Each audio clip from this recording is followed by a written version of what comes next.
The termination letter was still sitting in the regional director's outbox when Miles Corrigan walked out of the Hartfield construction headquarters. For the last time, carrying nothing except a worn safety vest and a small drawing his 8-year-old son had tucked into his jacket pocket that morning. A crayon sketch of the two of them standing in front of a house, with a lopsided chimney and a dog they didn't own yet. Behind him, project managers murmured that it was about time. Some said he had been coasting for years. Others said the layoff was just business, nothing personal, the kind of phrase people use when they want to avoid feeling responsible for something. But none of them knew what Miles had been quietly carrying for the past 2 years. None of them had seen the appointment cards tucked behind the sun visor in his truck. None of them knew he had rearranged an entire construction schedule last January so he could sit in a hospital waiting room in Thunder Bay while his son underwent a surgery that turned out to be routine but had felt, in every hour leading up to it, like anything but. He had given Hartfield Construction 14 years. Not in the abstract way people mean when they say they gave a company their best years.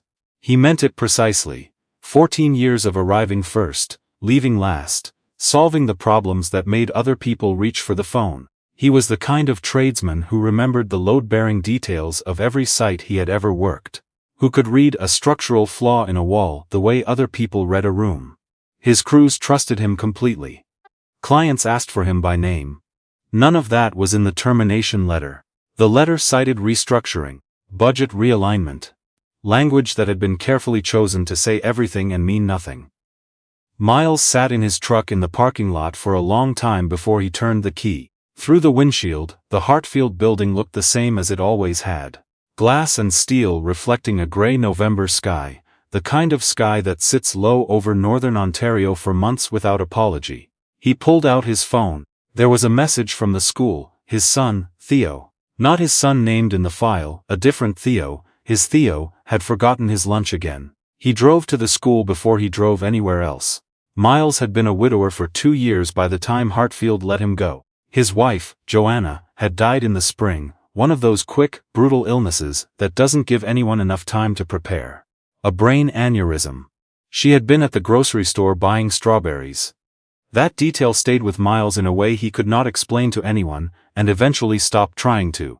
Strawberries, in June, in the produce section of a Loblaws in Sudbury, and then the phone call and then everything after.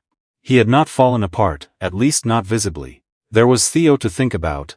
Theo was 6 when it happened, old enough to understand that his mother was gone, and not old enough to understand anything else about it.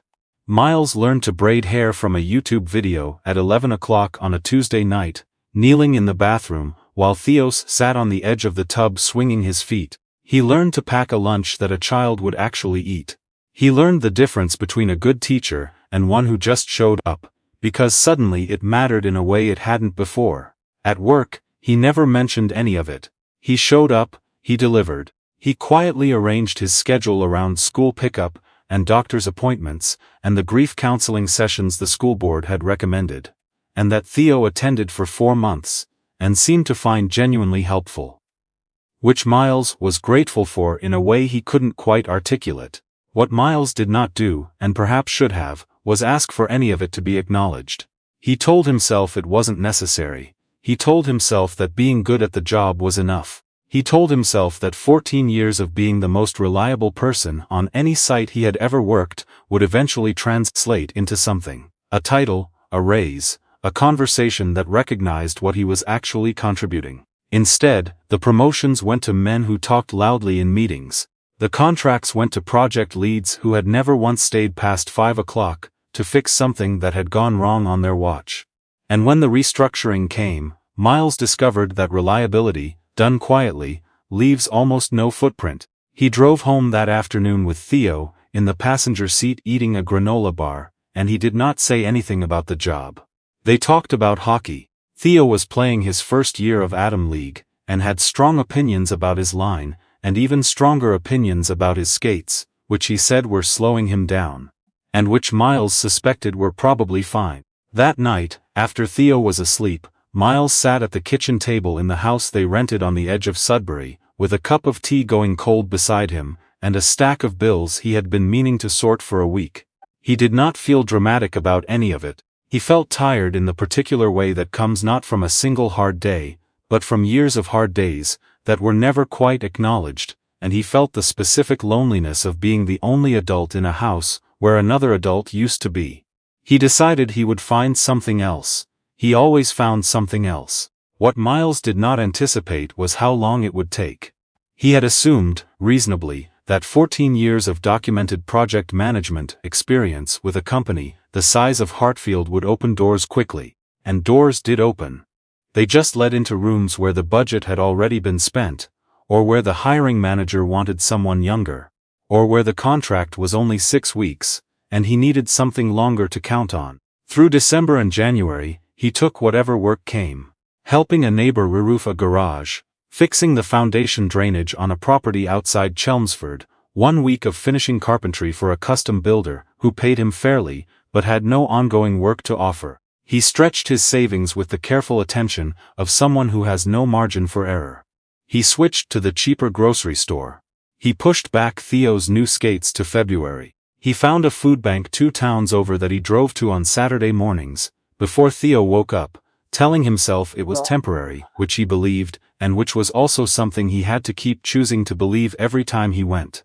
Theo, for his part, seemed unaware of the severity of it. He was 8. He knew his dad had left one job and was looking for another, and he accepted this the way children accept things when the adult in the room stays calm, as a situation rather than a crisis. He drew pictures at the kitchen table while Miles made calls. He asked with some regularity when they were getting the dog. The honest answer was. Miles kept saying soon. The company that eventually called was called Praxis Infrastructure Group, one of those firms that had grown quickly on a wave of federal infrastructure spending, winning contracts for highway overpasses and municipal water systems across northern Ontario and into Manitoba. The woman who called was named Carla Brennan, a contracts coordinator who had gotten Miles's name from a project manager he had worked with years earlier at a different company. The work was a senior site supervisor role on a bridge rehabilitation outside Sault Ste. Marie.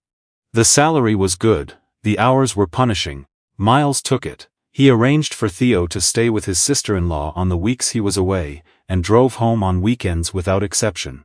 It was hard in the way that all reasonable hard things are hard, not dramatically, not in a way that made for a compelling story, but consistently, grinding at the edges of things. He missed Theo's first goal of the season.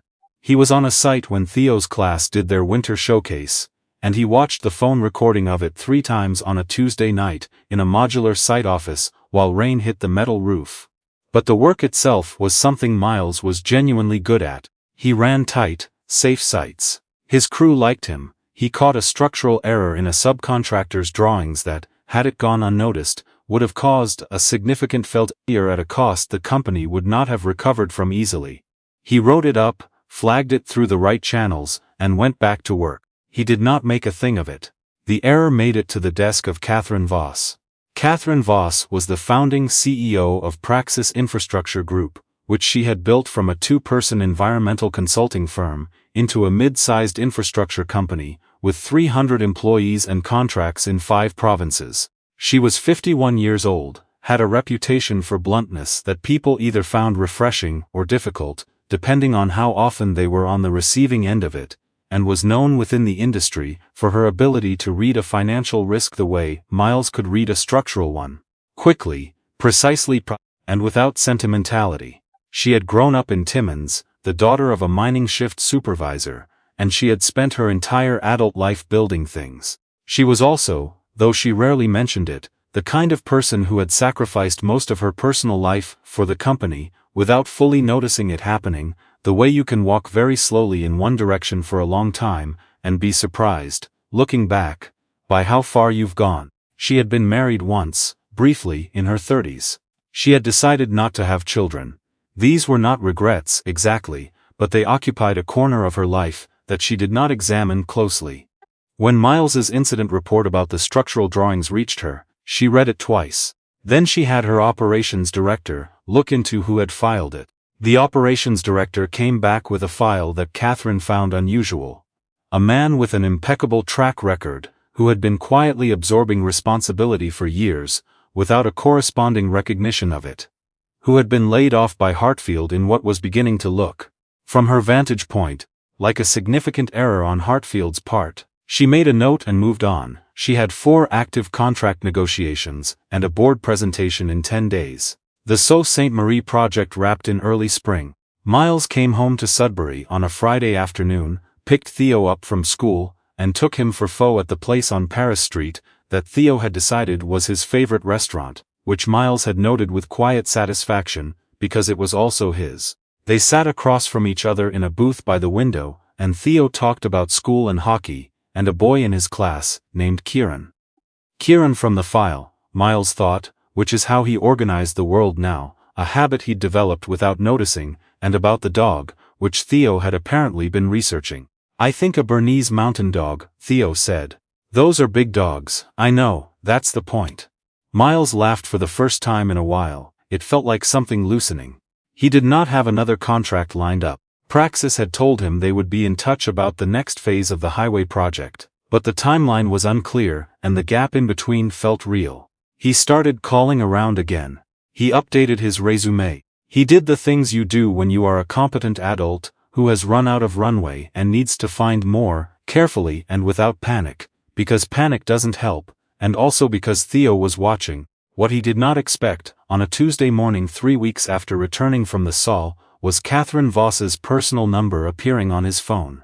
He almost didn't answer it. He didn't recognize the area code. Miles Corrigan, said the voice on the other end. This is Catherine Voss. I'm the CEO of Praxis. I wanted to talk to you directly about something. He assumed it was about the structural report. He assumed it was administrative, a debrief, a liability question, something procedural. He said of course, and listened. She said she had been reviewing the project file, and that his work had come up more than once, in conversation with the site operations team. She said she was calling, because she thought his skills were being significantly underutilized by the company. And she wanted to talk about what a more senior role might look like. She said she was planning to be in Sudbury the following Thursday for a meeting, and could stop by his office if that worked. He told her he was currently working from home. There was a brief pause. That works too, she said. Thursday at 2. Catherine drove herself to the address, which she did not often do. She usually had someone else handle logistics, but there was something about the directness of calling him herself that had made it feel wrong to then send a driver. She found the street easily enough. It was a residential neighborhood in the South End, the kind of street where the houses were well kept but small, where the cars in the driveways were practical, and the front yards had hockey nets and recycling bins, and this small accumulated evidence of real life. She had been expecting an office. She had not recalibrated her mental image of the situation. She parked, walked up to the front door and knocked. Miles answered in a gray Henley and work pants, holding a dish towel. There was music playing quietly somewhere inside the house. Not background music, but something specific and somewhat eclectic that she recognized as the tragically hip, and couldn't quite place the album. From somewhere deeper in the house came the sound of a child. Mr. Corrigan, she said. Miles, he said, and stepped back to let her in. The house was small and lived in and warm.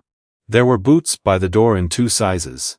The kitchen, which she could see from the entryway, had something on the stove that smelled like it had been cooking for a while. On the fridge were drawings, and a school schedule, and a photo of a boy in a hockey jersey, holding his stick with both hands, and grinning in the gap-toothed way of 8-year-olds. Miles introduced her to his son, who had come to stand in the kitchen doorway with the frank curiosity of a child encountering someone new. His name was Theo. He looked at Catherine with the kind of direct assessment that adults usually disguise better. Do you work with my dad? Theo asked. I might, Catherine said. Theo considered this. He's really good at his job, he said, with the absolute certainty of someone who has no idea how much it matters to say it. Catherine looked at Miles. He was watching his son with an expression she couldn't quite read, something between embarrassment and love, and something else she didn't have a word for immediately. She had been in hundreds of business meetings. She had negotiated contracts worth tens of millions of dollars. She had sat across from people who were performing competence, and people who actually had it, and she had learned, over decades, to tell the difference almost instantly. She had not, until this particular Thursday afternoon in a house in Sudbury, understood what it looked like when someone had spent years being very good at something, in a context where no one powerful enough to change their circumstances had ever actually seen it. They sat at the kitchen table.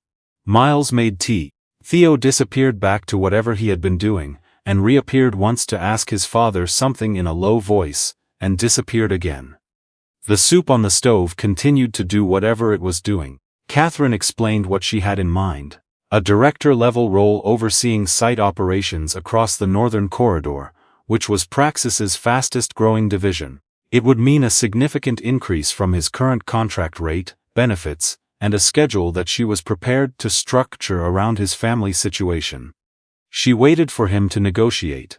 Most people, when offered something they clearly needed, performed a version of reluctance before accepting. Miles didn't do that. He asked 3 specific questions about the scope of authority he would have, the reporting structure, and what the company's approach was when a site supervisor identified a safety concern that conflicted with a project timeline. The third question was the one that mattered, and they both knew it.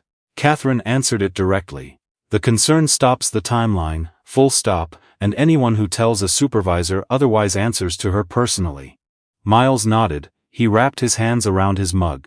Outside, a March wind moved through the trees in the backyard, the kind of thin persistent cold that still has weeks left in it. "I want to be clear about something," he said. "I can do this job well, but I won't be available at 7 in the morning, and I won't be available at 9 at night. I'll be available when I'm working, and I'll give you everything I have in those hours. But my son needs a consistent parent, and that's not something I'm going to compromise." Catherine had heard variations of this speech before, usually from people who were performing boundaries rather than actually keeping them. She had usually found it slightly annoying. Coming from Miles Corrigan, at a kitchen table in Sudbury, with a child in the next room and soup on the stove, it did not feel like a performance. "That's reasonable," she said. But Miles did not say yes. Not that afternoon. He thanked her, told her he would think about it, and saw her to the door, with the same unhurried courtesy he seemed to apply to everything. Catherine drove back toward Highway 17 in a state she did not immediately identify, which turned out, on reflection, to be discomfort of the productive kind. She had offered him something she believed was genuinely good. He had not dismissed it. He had also not grabbed it. She was used to people wanting what she could offer. She had built an entire career partly on understanding that dynamic, and she was not sure, entirely, what to do with someone who simply needed time to decide. She found herself over the following days, thinking about that house more than she had expected to. Not in a complicated way, or not at first. She thought about the scale of it, the specificity of a life built around a child's schedule, the soup on the stove, the size of the boots by the door. She thought about the drawing on the fridge. She thought about the way Miles had looked at his son. When Theo said he was good at his job, like the opinion of an 8-year-old was the one that reached him. She called her operations director and told him to hold the posting for a week. On Saturday morning, by a coincidence that was not entirely a coincidence, she had remembered him mentioning a rink, and Sudbury was not a large city. Catherine found herself in the stands of a community arena, watching an atom hockey game she had no personal stake in. She spotted Theo on the ice, before she spotted Miles in the crowd. Which was easy because Theo played with the kind of exuberant disregard for efficiency that is charming in an 8-year-old, and would have driven Catherine's insane in a professional context. Miles was 4 rows up in the bleachers with a thermos of coffee and the particular posture of a parent who has learned to watch hockey in cold arenas without complaint. She went and sat 2 seats away. He noticed her after a moment, looked over, and then looked back at the ice. "You followed me to a hockey game," he said. "I was in the area." A pause. On the ice, Theo missed a pass by a significant margin and recovered with an enthusiasm that suggested he did not consider it a problem. "He's got good energy," Catherine said. "He's got no backhand," Miles said. "He's working on it." They watched the game. Not all of it. Catherine left before the 3rd period, because she had a call scheduled and because she was not entirely sure why she had come, and sitting with that uncertainty for too long did not suit her. But she stayed long enough for Miles to pour her a cup of coffee from his thermos without being asked. and long enough for Theo to spot her in the stands and wave at her from the ice with his whole arm. The way children wave, fully committed, with no reserve held back. She came back the following week, and the week after that. She told herself it was about the job, about understanding the kind of father Miles was before trusting him with the kind of responsibilities she was offering him. This was not entirely untrue. It was also not the complete truth. Miles, for his part, seemed to understand both things without making either of them difficult. He did not ask her to explain herself. He did not pretend the visits were more than they were. He was simply present in the particular way she had noticed from the beginning. Fully there, without performance, without the exhausting social calculation that characterized most of the professional interactions in her life. After the third game, the four of them, Miles and Theo and Catherine and Theo's teammate's mother, who had introduced herself to Catherine with the friendly inclusiveness of someone who assumes everyone at a community hockey rink is family, went to Tim Hortons afterward. Theo ordered a hot chocolate and a Tim Biebs Timbit box, which he shared with the solemnity of someone conducting an important ceremony. He offered Catherine the first one. She took it. Something shifted in her chest that she was not immediately going to do anything about. Miles called her the following Monday. He said he had been thinking about the role. He said he had some concerns he wanted to walk through before he gave her an answer. And they spent 40 minutes on the phone, going through them in the methodical way that both of them, it turned out, preferred. He asked whether the company had any formal support structures for employees managing caregiving responsibilities. He asked about the benefits package, and specifically about mental health coverage. He asked about the culture of the Northern Operations team, and what she would do if he came back to her 6 months in, and said something in that culture needed to change.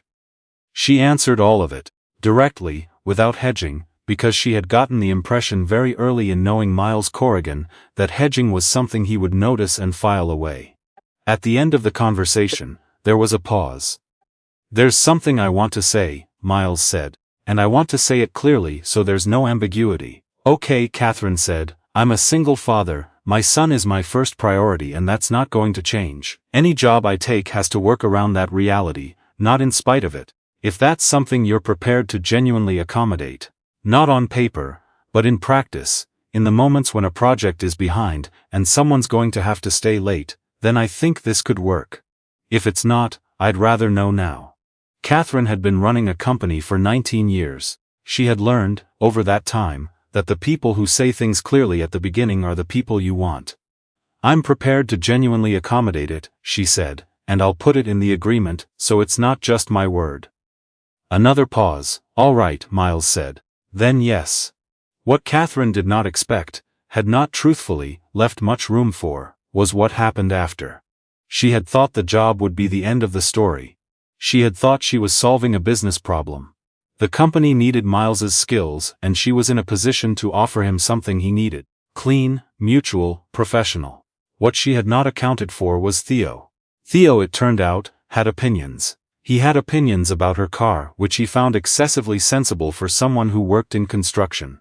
He had opinions about the best route from the Corrigan house to the arena. He had opinions about dogs, which he shared at significant length, and with documented research. He had printed pages from the internet, and which he presented to Catherine on a Saturday morning, with the confidence of someone who is prepared for a negotiation. She found herself looking at the pages. She found herself asking questions about temperament and chessing. Miles watched this, from across the kitchen table, with an expression she was starting to recognize. The one that meant he was trying not to say something, because he did not want to jinx it. She did not know how to do this. She had spent 30 years building walls, that were good walls, necessary walls, walls that had kept her functional, and focused, and whole, in the way that required solitude. She did not know how to be present in a house where someone's child did homework at the kitchen table, while his father made dinner. She did not know how to accept the easy warmth of it, without immediately looking for the exit. She told Miles this. One evening in March, sitting on the back step of his house, while Theo was at a birthday party. They had been talking about something else entirely, and she had said it almost without deciding to, the way real things sometimes come out when you've been careful for too long. Miles did not say anything for a moment, then he said, "I know." She looked at him. "I spent 2 years being the only person in this house," he said, "and it is absolutely terrifying to let that change." He turned his coffee cup in his hands, "And I have to do it anyway, because Theo needs to see that it's possible, and because I want to." The backyard was small and backed onto a greenbelt, and in the early dark of a March evening, the trees at the edge of it were the particular purple of winter giving up slowly. They sat there for a while, not saying anything, which was something Catherine had never been good at, and which, in this specific company, she found she could manage. She did not transform overnight. This is not a story about a person who discovered warmth and immediately became someone different. Catherine Voss went back to her office on Monday, and managed a contract dispute and a staffing issue, and a board call with the same precision and controlled impatience she had always brought to those things. But she also started structuring her travel differently. She started scheduling her Sudbury trips around things that were not strictly necessary.